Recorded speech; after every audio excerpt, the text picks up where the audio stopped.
Hello, magandang gabi po sa inyong lahat. Muli po tayong nagbabalik sa ating YouTube channel at sa ngayon meron akong ibabahagi na naman sa inyo tungkol sa impeachment trial ni Vice President Sara Duterte.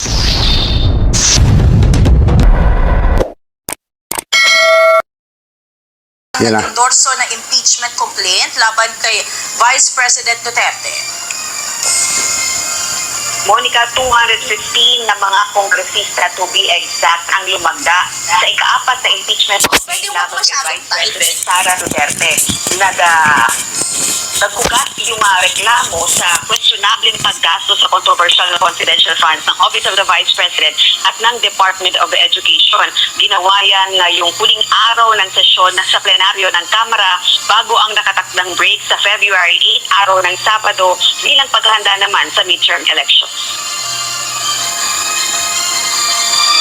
Higit pa sa kinakailangang requirement na 1/3 ng kabuang bilang na 306 House members ang nag-endorso sa ikaapat na impeachment complaint kanina. Nasa 102 lamang ang hiningi, subalit 215 ang sumang-ayon, kaya diretso na ang reklamo sa Senado na siyang magsisilbing impeachment court. There is a motion to direct the Secretary General to immediately endorse to the Senate the impeachment complaint, having been filed by more than 1/3 of the membership of the House, or a total of 215 members. Is there any objection? The chair hears none. The motion is approved. The Secretary General is so directed. The session is suspended. Bukod dito, 11 kongresista ang itinalagang prosecutors para sa impeachment trial. Partikular na sina Batangas 2nd District Representative Jervin Luistro, Antipolo 2nd District Representative Romeo Acop, One Rider Party List Representative Rog Gutierrez, Manila 3rd District Representative Joel Chua, Ako Bicol Party List Representative Jill Bongalon, General Santos City Representative Loreto Atcharon, 4-Piece Party List Representative Marcelino Libanan, Oriental Mindoro 1st District Representative Arnan Panaligan, San Juan City Representative Isabel Maria Zamora, Iloilo 3rd District Representative Lawrence Defensor, at Bukidnon 2nd District Representative Jonathan Keith Flores. Ang ikaapat na reklamo ay may 7 articles of impeachment, matinding paglabag sa saligang batas, pagsira sa tiwala ng publiko, graft and corruption at iba pang high crimes. Nagkasaad sa grounds of impeachment na hindi akma para sa public office si VP Duterte, kaya dapat mapatalsik sa pamamagitan ng impeachment. Dagdag pa rito ang umano'y pag-contract ni VP Duterte sa isang assassin at pagpaplanong patayin o i-assassinate si Pangulong Ferdinand Marcos Jr., ang First Lady at Speaker of the House. Kasama rin sa dahilan ang maling paggamit umano ng confidential funds ng Office of the Vice President at Department of Education. Matatag ang ebidensya, and ang ebidensya mismo nanggaling sa respondent, sa kinasuhan. These are very grave and serious offenses against not only the President, but it's a violation of the Constitution. So ilalatag po yan ng prosecution team, and I'm confident we have a strong case for impeachment. Galing yan sa investigation mismo ng House of Representatives. Kaninang umaga, nagkaroon muna ng pagpupulong ang mga kongresista.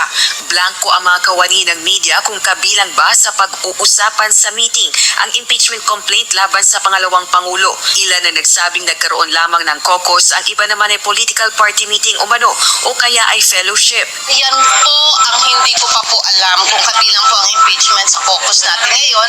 Wala pa rin kasi kaming alam, but we were told to attend.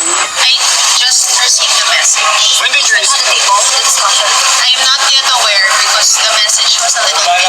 Itinuturing naman ng mga complainant at endorser ng unang 3 impeachment complaints na makasaysayan ng araw na ito dahil sa wakas anila, mapapanagot na si VP Duterte sa pag-abuso sa kapangyarihan bunsod ng questionableng paggastos sa confidential funds nito. Inaasahan ng mga ito na magkakaroon ng conviction kay VP Duterte sa Senado. Sa dulo naman, pag malaki ang suporta ng taong bayan, the Senate will have to yield to the will of the people. We hope that the President will not stand in the way of accountability and justice. Kahit one ground lang, only one ground needs to convict. Pag one ground lang ang impeachment na itatackle, kaya ng Senado yung 2, 3, 4 weeks na itry yun bago magpalit ang bago mag-end ang term nila by June 30 of 2025. historic events. It will be the first impeachment of sitting Vice President of the Republic of the Philippines. When the pieces of evidence are presented to the members of the Senator, it will be hard for them not to convict the Vice President. Monica, samantala yung unang 3 impeachment complaints na inihain laban kay VP Duterte ay ipapadala na sa archives ng Kamara bilang bahagi ng rules of procedure sa impeachment proceedings. Hindi naman ibig sabihin na in-impeach na si VP Duterte dito sa Kamara at sick na siya sa pwesto. Kinakailangan muna niyang makonvict sa impeachment court o sa Senado. At kung tuluyan nga siyang makoconvict ay mapasik na siya sa pwesto at hindi na maaaring humawak ng anumang posisyon sa gobyerno. Samantala ang kapatid naman ni VP Duterte dito sa Kamara ni sa Davao City 1st District Representative Paulo Duterte ay tinuliksa ang hakbang ng kanyang mga kapwa kongresista at tinawag itong desperado at politically motivated efforts para i-railroad umano ang impeachment laban sa kanyang kapatid na si VP Duterte. Balik sa iyo, Monica. Rosalie, sa ngayon ba ay inilabas na yung mga pangalan ng mga bumoto, no? Pabor at hindi pabor sa impeachment? So yun, tinatanong dito ng media na kung inilabas na yung listahan ng mga pumirma ng mga member ng Kamara at yun nga, meron ako nakuhang kopya nito at idudugtong ko na lang dito sa video mismo na ito. So ang nakakalungkot lang dito ay talagang mukhang matutuluyan talaga si VP Sara at dahil biro mo 250 ng pumirma dito sa impeachment order na ito na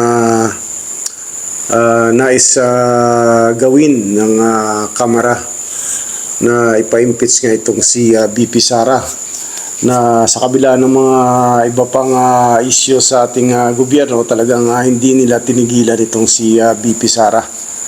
So yun, at sana nagustuhan ninyo itong ating ibinahaging video at kung nais mong magbigay opinion o komento o reaction dito sa ating ibinahaging video, paki-comment lang sa comment section sa ibaba mismo ng video na ito. Hanggang sa muli, maraming salamat, mabuhay po kayo and God bless po sa ating lahat.